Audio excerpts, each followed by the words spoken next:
let's speak now to Gideon Ewers, who's a pilot and an aviation consultant. Good afternoon to you, Gideon. Hello, Aasmah. How are you? I'm well, thank you. I mean, I am. It's incredibly tragic. It's so shocking because these things, because of social media, you get to see the kind of aftermath of this so quickly, so soon, perhaps sooner than some of the relatives. And I think that's quite a shocking kind of modern development. But in terms of what you have seen, what are your initial thoughts?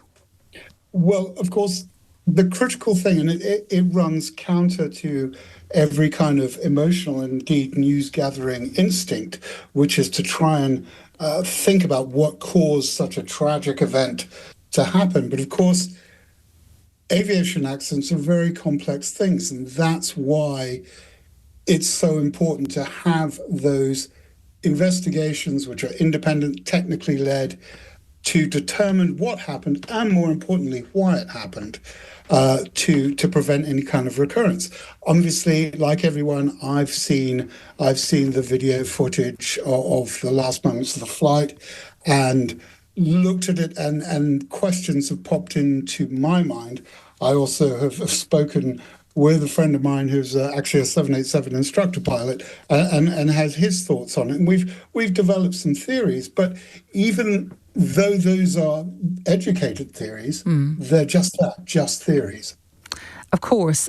What can you tell us then about the plane itself and its safety record? And then perhaps we can get into the airline as well. Yeah, well, I mean, the 787 series is...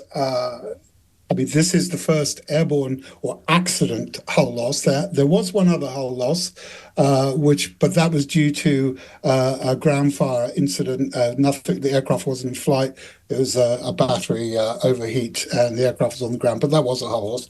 This is the first in-flight hull loss of a type that has been a very successful product, not only for Boeing, but for airlines who operate it. Boeing, when they designed the aircraft, they had a very successful aircraft called the 767, the 300 series of that especially. And what they set out to do was design an aircraft that could do everything a 767-300 could do, but do it better. And they succeeded in that with the 87.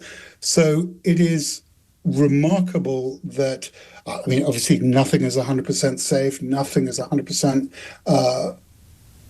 guaranteed, but it is remarkable that such a modern aircraft would come to grief in this sort of manner.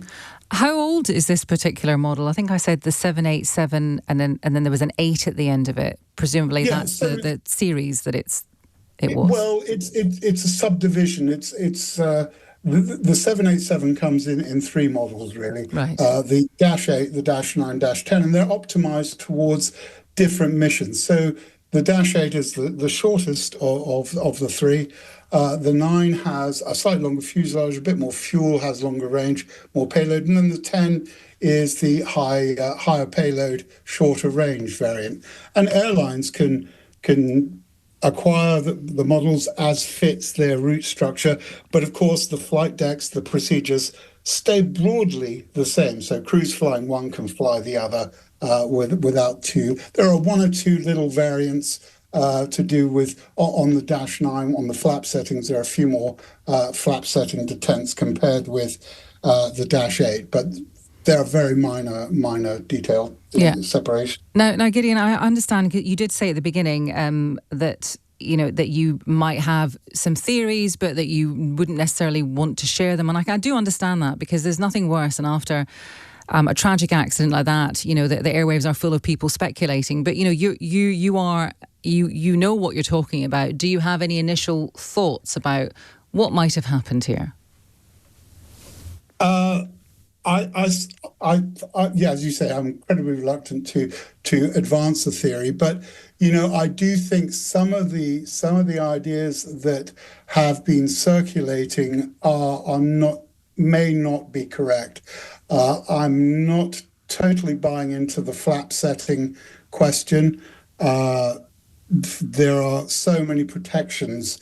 You have all sorts of alerts and warnings if for example, the aircraft's not configured for takeoff.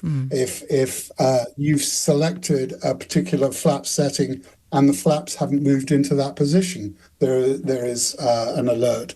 The leading edge devices on the 787 have a system called auto gapping, where if the aircraft's approaching its wing stall angle, the maximum angle of attack, the slats extend without crew intervention to energize the top of the wing airflow and increase the lift.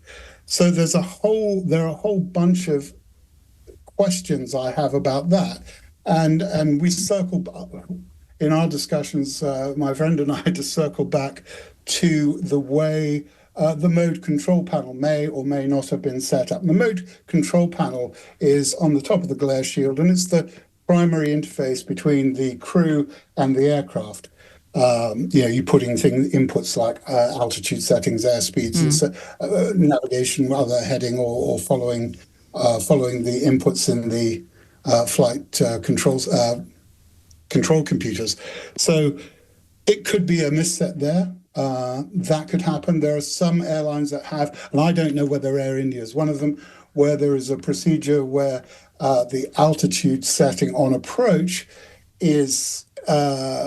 coincides with the high altitude the altitude above sea level of the touchdown point on the runway that you're landing on. And if that wasn't reset, you could see how the aircraft might think it's being told to do one thing, right, being told to do another. There are a myriad of things. Okay. Gideon, thank you for your initial thoughts. That's Gideon Ewers, who's a pilot and aviation consultant.